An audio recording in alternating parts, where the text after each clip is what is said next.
चलो बेटा यूटी ख़त्म हो गए, कंग्रेचुलेशंस। तो संडे बेस नहीं करना है।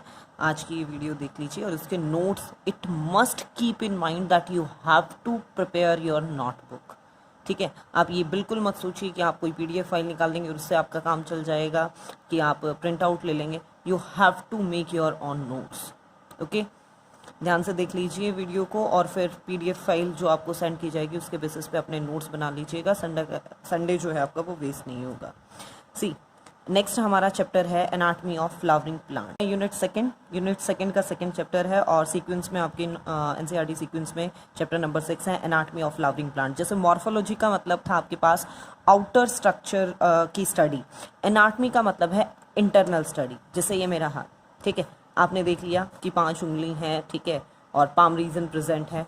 अब अगर इसके इंटरनल स्ट्रक्चर की बात करें तो यहाँ 14 फेलेंजेस हैं, ठीक है। यहाँ कार्पल्स, मेटाकार्पल्स 8:5 की उसमें रेशियो में, मतलब ये बोन्स प्रेजेंट है। ये है इसकी एनाटमी। तो ऐसे ही प्लांट्स के केस में जितने हमने पार्ट्स पढ़े हैं उनका एनाटमिकल स्ट्रक्चर, इंटरनल ऑर्गन्स की स्टडी क्या कहलाएगी आपके पास? Anatomy. C tissue, group of similar और dissimilar cells according to the structure but they perform similar type of function. कि उस स्ट्रक्चर में वो वेरी कर सकती है, ठीक है, सिमिलर और डिसिमिलर, लेकिन जब वो एक टाइप का काम परफॉर्म करना शुरू करें तो उन्हें नाम दिया जाता है टिश्यू। 3 टाइप ऑफ टिश्यूज आपके पास हो जाते हैं, जिसमें हम फर्स्ट पढ़ रहे हैं मेरिस्टेमेटिक टिश्यू। मेरिस्टेमेटिक वर्ड जहाँ आ जाए इसका मतलब होता है कि वो ग्रो कर रहा है, ठीक है, नंबर बढ़ा रहा है अपना। It is that tissue which includes the group of cells which are involve in the continuous division process. Divide होते जा रहे हैं। Meristematic tissue are used to show the increase in number of cells on the basis of cell division process. Cell division के process पे वो divide होते जा रहे हैं। कैरेक्टरिस्टिक्स क्या है मेरिस्टेमेटिक टिश्यू की? मेरिस्टेमेटिक सेल्स में बी ओवल, ई शेप बता रखी है, पॉलीगोनल और राउंड कैसे भी हो सकते हैं। उनकी जो आउटर वॉल होगी वो बहुत पतली होगी।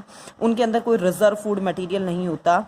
ER is the endoplasmic reticulum, full form भी होगा और थर्ड यूनिट में आ भी जाएगा। ये सेल के स्ट्रक्चर में लेस डेवलप्ड हैं वो। प्रोटोप्लास्टिड्स क्या हैं आपके पास? अगर हम प्लांट्स की बात करें, प्लास्टिड वर्ड क्लोरोप्लास्ट से रिलेट कर लीजिए। प्रोटो मतलब वो पूरी तरह से अभी डेवलप नहीं हुआ है, वो प्रेजेंट है। वैसे तो ये प्लास्टिड भी 3 टाइप के होते हैं, क्लोरो, क्रोमो और ल्यूकोप्लास्ट, ठीक है, थर्ड यूनिट में आएगा। They have large amount of DNA उनके पास बहुत ज़्यादा अमाउंट में है क्योंकि नेक्स्ट सेल के पास भी भेजना है, या RNA जो भी उनका जेनेटिक मटेरियल है, एंड स्ट्रक्चरल प्रोटीन उनके पास ज़्यादा। आगे देखिए मेरिस्टेमेटिक टिश्यू के भी टाइप हैं on the basis of position, कि वो कहाँ लाई कर रहे हैं। हम 3 पार्ट्स में डालते हैं, एपिकल मेरिस्टेम, इंटरकैलरी मेरिस्टेम और लेटरल मेरिस्टेम। एपिकल देखिए present at the apical growing region, ठीक है, जो टिप पार्ट पे आपके पास प्रेजेंट हो उन्हें हम क्या कहते हैं? एपिकल। जैसे root, shoot, apex, root apex और शूट एपेक्स, ये हमने मॉर्फोलॉजी वाले में पढ़ा भी था। रूट एपेक्स की अगर हम बात कर रहे हैं, which is present at the basal side of the embryonal axis. Embryonal axis जहाँ था, सीड के डायग्राम में आया था डाइकॉट में, नीचे की साइड प्रेजेंट होगा। ये रूट पार्ट बनाता है। सब एक्चुअल में ये सब एपिकल है पोजीशन में, क्योंकि एपिकल पार्ट पे रूट कैप प्रेजेंट होती है जो प्रोटेक्शन देने का काम करती है रूट मेरिस्टेम को। रूट एपेक्स से जो सेल्स मतलब कंटिन्यूसली ऐड होती रहती हैं दोनों साइड पे, रूट कैप की साइड पे भी और रूट कैप से अवे दूसरी साइड पे भी। ये एक्टिवली डिवाइडिंग सेल्स जो हैं वो मेरिस्टेमेटिक रीजन को रिप्रेजेंट करेंगी। Along with the actively dividing cell, इनके अंदर कुछ कम डिवाइड करने वाली सेल्स भी प्रेजेंट होती हैं जो बनाती है क्यूसेंट सेंटर, QC से रिप्रेजेंट किया जाता है।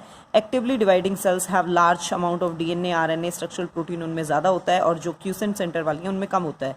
रूट एपेक्स छोटा होता है, स्मूथ होता है as compare to shoot apex के कंपैरिजन में। ये देखिए प्लूरॉन, पैरीबैलम, ये रूट पार्ट बनाएंगे। सबसे बाहर वाली लेयर डर्मेटोजन है, कैलेप्ट्रोजॉन, ये रूट कैप, दिस इज आपका रूट कैप, ठीक है। इसमें कुछ सेल जो लेस आपके पास डेवलपिंग है, ये वाली वो बना रही है क्यूसेंट सेंटर। ये कैलेप्ट्रोजॉन जहाँ से वो एक्टिवली डिवाइडिंग सेल्स, ठीक है। इसके बाद this is the diagram for the root apex. Now the shoot apex, ये टिप पार्ट पे शूट स्टेम की साइड प्रेजेंट है। Complex structure due to the presence of leaf primordia इसमें है, फ्लावर बड यहीं से निकलते हैं, तो रूट कैप से कॉम्प्लेक्स है। यहाँ पे कोई कैप लाइक स्ट्रक्चर नहीं है, मतलब ये कैलेप्ट्रोजॉन और ये डर्मेटोजोन वगैरह का कोई स्ट्रक्चर नहीं है। लीफ प्रिमोडिया, ये देखिए मॉर्फोलॉजी वाले चैप्टर में हल्का सा हमने इसका जिक्र भी किया था। In the better way you can see this diagram. ये लिटरल मेरिस्टेम अभी आ जाएगा। ये देखिए, ये है शूट एपिकल मेरिस्टेम। यहाँ पे ये दो हैं लीफ प्रिमोर्डिया, ठीक है, ये भी लीफ प्रिमोर्डिया ही है आपके पास। यहाँ पे ये इंटरकैलरी मेरिस्टेम, ये अभी आ जाएगा। दो मैच्योर रीजन के बीच में जो मेरिस्टेमेटिक टिश्यू प्रेजेंट होता है उसे कहते हैं। इस मेरिस्टेमेटिक रीजन से रिलेटेड अलग अलग थ्योरी हैं। थ्योरी को आप चेंज नहीं कर सकते बेटा, उन्होंने जो दी है वो आपको पढ़ना होता है बस। रूट एपेक्स से related according to the Hanstein जो साइंटिस्ट थे, the root apex of the most of the dicot plant comprises of 3 layer. वो 3 लेयर से मिलकर बना होता है। Plerome, then periblem, then dermatogen. ये जो यहाँ आए थे वो, ठीक है। It give rise to the vascular bundle और पिथ।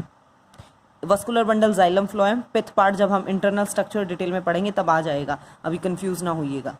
पेरिबेलम आपके पास ये बनाता है एंडोडर्मिस एंड कॉर्टेक्स, ये इंटरनल स्ट्रक्चर में आएंगे सारे वर्ड आपके। डर्मेटोजन ये एपिडर्मल जो टिश्यू है, मतलब सबसे बाहर वाला लेयर, और रूट कैप बनाता है। कैलिप्ट्रोजोन को यहाँ रिलेट किया गया है रूट कैप से। फिर हिस्टोजन थ्योरी दी गई थी। Shoot apex comprises of 3 layer, वही प्लूरोन। ये क्या करेगा, वस्कुलर बंडल बनाएगा, पेरिवेलम कॉर्टेक्स टिश्यू बनाएगा, और ये एपिडर्मल टिश्यू बनाएगा। It's epidermal. फिर एक और थ्योरी दी गई है, that is corpus tunica theory. According to this theory at shoot apex 2 layers are present. इस थ्योरी के अकॉर्डिंग 2 लेयर प्रेजेंट है। One is the corpus layer. ये क्या है, simple single layer in which cells are divided in this way that they increase the number of same layer made up of epidermal layer. मतलब epidermal वाले part में ये number of sales बढ़ा रहा है। ट्यूनिका लेयर, ये देखिए, ये कॉर्पस लेयर, और ये नीचे की साइड यहाँ पे ये tunica layer. Multi layered structure which divides periclinally and forms. Periclinally मतलब ये अगर स्ट्रक्चर है तो यू पेरीफ्री बेसिस पे, and forms various parts internal organs like the vascular bundle, pith, ये सारे पार्ट्स यहाँ से बनेंगे। Endoderm, pericycle etcetera. फिर है इंटरकैलरी मेरिस्टेम। ये थ्योरीज थी 2, ठीक है। इनके बाद नेक्स्ट है आपके पास, जैसे यहाँ हमने पढ़ा था एक सी हेयर, पोजीशन के बेसिस पे 3 टाइप थे, एपिकल, इंटरकैलरी और लेटरल मेरिस्टेम। एपिकल मेरिस्टेम हमने कवर किया, अब हम कर रहे हैं इंटरकैलरी मेरिस्टेम। पढ़ते पढ़ते ना यूं कंफ्यूज मत हो जाना कि कहाँ क्या पढ़ रहे हैं। मेरिस्टेमेटिक इसलिए अपने हाथ से नोट्स बनाने बहुत ज़रूरी है, ताकि आप अपने अकॉर्डिंग उन्हें अलग अलग कलर से या फिर अपने हिसाब से लेबलिंग कर सको। Meristematic region present between the 2 mature region. 2 mature region के बीच में जो मेरिस्टेमेटिक रीजन प्रेजेंट होता है मैच्योर ऑर्गन्स के बीच में, उसे कहते हैं intercalary meristem. It is formed when some part of the apical meristem grows, एक साइड उसकी, some part of the apical meristem की जो एपिकल टिप पार्ट का था वो ग्रो कर गया और डिफ्रेंशिएट हो गया, और कुछ पार्ट जो है वो बीच में रह गया, मतलब पीछे की साइड रह गया। अगर ये डायग्राम हम देखें, ये देखिए, ये पार्ट ग्रो कर गया आगे निकल गया, और ये पार्ट भी ग्रो करके आगे निकल गया, ये कुछ हिस्सा रह गया, that is known as inter. One is the lateral meristem. This region is responsible for the increase in the width. अब तक हम सिर्फ लेंथ की बात कर रहे थे, जो चौड़ाई बढ़ाए, ठीक है। इसके अंदर हम पढ़ेंगे कैम्बियम को, जैसे कॉर्क कैम्बियम वगैरह आप ले लीजिए। कैम्बियम मतलब वस्कुलर बंडल के बीच की ग्रोथ, मतलब ये विथ हमेशा चौड़ाई बढ़ाने से रिलेट करेगी। Meristematic tissue on the basis of position अगर हम बात करें तो एपिकल मेरिस्टेम, रूट और शूट में इंटरकैलरी और लेटरल मेरिस्टेम।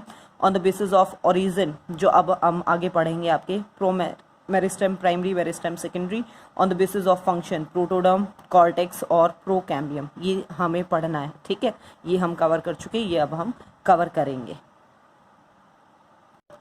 देखिए बेटा, ओरिजिन के बेसिस पे जो हम बात कर रहे थे, pro meristem originate from the embryonic tissue. Embryonic tissue से जो ओरिजिनेट हुआ है, जो एम्ब्रियोनल एक्सिस, मतलब जो रेडिकल और प्लूम्यूल, स्टेम और रूट वाला पार्ट जो बनाए। Primary meristem originate from the pro meristem. इस प्रो मेरिस्टेम से जो बने और प्राइमरी ग्रोथ, मतलब जो लंबाई बढ़ाने के लिए रिस्पॉन्सिबल है। They differentiated to form primary organs of the plant body. जितना भी मेन पार्ट्स हैं वो सब बनाएगा। है आपका secondary meristem. It originates from the differentiated tissue, मतलब जो ऑलरेडी मेच्योर पार्ट है वहाँ से, मतलब ये स्ट्रक्चर मैच्योर पार्ट से अराइज होते हैं, अगेन एंड अगेन वो ग्रोथ करते हैं और सेकेंडरी ग्रोथ मतलब प्लांट की चौड़ाई बढ़ाने के लिए रिस्पॉन्सिबल हैं, जैसे कॉर्कैम्बियम इसके अंदर आ जाएगा। On the basis of function आपके पास प्रोटोडर्म, कॉर्टेक्स और प्रोकैम्बियम 3 है। Protoderm this is responsible for the growth of epidermal tissue, जो एपिडर्मिस बाहर वाला पार्ट बनाए। कॉर्टेक्स जो आपके पास ग्राउंड टिश्यू सिस्टम, ये वर्ड्स अभी आगे आ जाएंगे आपके। It is responsible for the procambium क्या है, जो कैम्बियम मतलब वस्कुलर टिश्यू जाइलम फ्लोएम बनाए। आपका परमानेंट टिश्यू, ठीक है, वो फॉर्म्ड फ्रॉम द, एक था मेरिस्टेमेटिक देन परमानेंट, जो आपके पास मेरिस्टेमेटिक में मतलब डिवाइड करना बंद कर चुके हैं, मैच्योरिटी गेन कर लेते हैं और अपना पर्टिकुलर काम शुरू कर देते हैं, उन्हें नाम देते हैं परमानेंट टिश्यू। लॉस द, उनके अंदर डिवीजन करने की पावर नहीं होती। ये भी 2 टाइप का है, एक है सिंपल और एक है complex. See you can see here the chart, permanent tissue, simple, permanent और कॉम्प्लेक्स। सिंपल परमानेंट में हम पढ़ेंगे पैरेन्काइमा, कोलोनकाइमा, स्क्लेरेन्काइमा और कॉम्प्लेक्स में जाइलम और phloem. Permanent tissue made up of simple and similar type of cells. ये simple permanent tissue में भी आपके पास 3 टाइप के हैं, जिसमें फर्स्ट है पैरेन्काइमा, सिंपलेस्ट हैं सबसे ये सेल्स, स्फेरिकल हो सकती हैं और का स्ट्रक्चर होता है इनका, ठीक है, round, polygonal, loosely attached with each other. इनके बीच में, ये 2 सेल्स के बीच में इंटरसेलुलर स्पेस भी प्रेजेंट हो सकता है। जो सेल वॉल है वो बहुत पतली है, कैल्शियम पैक्टेट या सेल्यूलोज से मिल के बनी हुई है। लिविंग सेल्स हैं, प्रोमिनेंट न्यूक्लियस होता है, वैक्यूलेटेड, साइटोप्लाज्म में ऐसे वैक्यूल खाली खाली स्ट्रक्चर से होते हैं। मेन फंक्शन इनका स्टोरेज का होता है। On the basis of various modification, जो पैरेन्काइमा है उसे आप इन वेरियस पार्ट्स में डिवाइड कर सकते हो, जैसे prosenchyma, modified parenchyma which become thick wall, जिसकी बाहर वाली वॉल थिक हो जाती है और ये मैकेनिकल सपोर्ट देती है प्लांट ऑर्गन्स को। एरेन्काइमा, ये एयर स्टोर करते हैं और बायोएंसी प्रोवाइड करते हैं, जो फ्लोटिंग मतलब जो एक्वेटिक प्लांट है जैसे लोटस के अंदर। क्लोरेन्काइमा, ये पैरेन्काइमेटस सेल्स है हैविंग क्लोरोप्लास्ट, जो आपके पास फोटोसिंथेसिस का काम करती हैं, जैसे लीमिया के अंदर ये मिल जाती हैं। Astrenchyma, when parenchymatous cells become star shaped में ये हो जाती हैं, अगेन एग्जांपल हेक्लीमा। जाइलम पैरेन्काइमा, पैरेन्काइमा मैच्योर्स मतलब पैरेन्काइमेटस सेल्स जो जाइलम में प्रेजेंट होती हैं। फ्लोएम पैरेन्काइमा, जो फ्लोएम के अंदर प्रेजेंट है। फंक्शंस क्या है पैरेन्काइमा का, इनका मेन फंक्शन है स्टोर करना, फूड स्टोरेज करना। सक्यूलेंट प्लांट्स जो वाटर स्टोर करके रखते हैं, उनके अंदर पानी की स्टोरेज करना। एक्वेटिक प्लांट्स में ये एयर स्टोर करती हैं ताकि बायोएंसी मिले। ये मैकेनिकल सपोर्ट भी देती हैं। Secondary growth in the form of cork cambium and vascular cambium perform, मतलब ये सेकेंडरी ग्रोथ में भी कहीं ना कहीं हेल्पफुल हैं। सेकेंड है आपके पास collenchyma, form the primary body of the plant, ठीक है, प्राइमरी बॉडी बनाने के काम आ रही है। लिविंग टिश्यू है, प्रोटोप्लाज्म इसके अंदर प्रेजेंट है। सेल वॉल्स के अंदर थिकनिंग प्रेजेंट होती है और वो लोकलाइज्ड कॉर्नर्स पे प्रेजेंट होती है, जिसमें 45% पैक्टिन होता है, 35% cellulose, 20% hemicellulose. The cells are compact and intercellular, बहुत पास अरेंज होती हैं। इंटरसेलुलर स्पेस बहुत कम होता है, अगर है तो भी बहुत कम, अदरवाइज होगा ही नहीं। Mainly present in dicot stem में ये देखने को मिलती हैं। ये भी 3 टाइप की हैं आपके पास। Plate collenchyma, the deposition of lignin is smooth on the whole cell wall, पूरी सेल वॉल पे लिग्निन स्मूथ वे में अटैच टाइप से प्लेट लाइक स्ट्रक्चर वो फॉर्म करेगा। एंगुलर, यहाँ पे देखिए पर्टिकुलर एंगल्स पे ही वो डिपोजिशन मिलती है, थिक होती हैं वो। और लेक्यूने कोलोनकाइमा इस टाइप से, when the intercellular space present between, जब यहाँ पे 2 सेल्स के बीच में स्पेस प्रेजेंट होता है। फंक्शंस क्या है कोलोनकाइमा के, सपोर्टिंग टिश्यू की तरह ये काम करती हैं। क्लोरोप्लास्ट इनके अंदर होता है तो ये फोटोसिंथेसिस मतलब शो करती हैं, बनाती हैं food. Collenchyma cells also present in the leaf margins पे प्रेजेंट होती हैं। ये इनका बहुत मेन फंक्शन है, जिस पे ऑब्जेक्टिव और सब्जेक्टिव हर तरह का क्वेश्चन पुट होता है। Resist the leaf from the tearing effect, wind में वो उसे खराब नहीं होने देती, बचाती है। नेक्स्ट है sclerenchyma, it is thickest wall dead tissue है, लिव एट द स्टार्टिंग में लिविंग होता है, लेकिन धीरे धीरे जितने भी सेकेंडरी सब्सटेंस इसके अंदर डिपॉजिट होते जाते हैं और ये डेड हो जाते हैं। स्पेसिफिक शेप साइज कुछ नहीं है, 2 टाइप के होते हैं, one is the fibre and other is the sclereids. Long elongated cell, इस टाइप से लंबी elongated cell with pointed ends, किनारों पे पतली हो जाती है। ल्यूमेन, इनके बीच की जो ल्यूमेन मतलब कैविटी, स्टार्टिंग फेज में वो चौड़ा है, बाद में धीरे धीरे डिपोजिशंस के कारण हाइपोडर्मिस मतलब डर्मिस, एपिडर्मिस सबसे बाहर वाली लेयर, फिर उसके नीचे वाले जो पार्ट हैं पेरिसाइकिल, ये वस्कुलर बंडल के बाहर वाली लेयर है।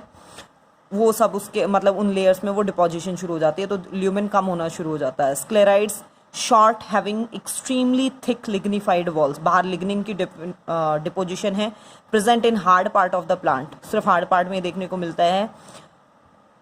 उसके बेसिस पे शेप स्ट्रक्चर इसका डिसाइड होता है, जैसे ब्रैकी स्क्लेराइड्स और स्टोन सेल्स, ये छोटी हैं, आइसोडायमेट्रिक, सेम शेप साइज में। कॉर्टेक्स, पिथ और pulp of the fruits region में मिलती हैं। रॉड सेल्स इस टाइप से लंबी होंगी अंदर ही अंदर। सेल्स इन द लीफ और आउटर सीड कोट में देखने को मिलेंगी। ऑस्टियोस्क्लेराइड्स आपके पास सिमिलर विद द स्ट्रक्चर, ये लगेगा जैसे बोन, हड्डी का स्ट्रक्चर होता है, लीफ ऑफ हैकिया के अंदर देखने को मिलता है। ट्राइकोस्क्लेराइड्स और इंटरनल हेयर्स, इस टाइप से स्ट्रक्चर देखने को मिलेगा। स्मॉल हेयर लाइक स्ट्रक्चर हैं, स्टेम हेयर्स में मतलब ये देखने को मिलते हैं। फंक्शंस क्या हैं स्क्लेराइड्स के? Provide support to the soft part of the tissue, maintain shape और साइज। नेक्स्ट वीडियो में करेंगे हम कॉम्प्लेक्स परमानेंट टिश्यू।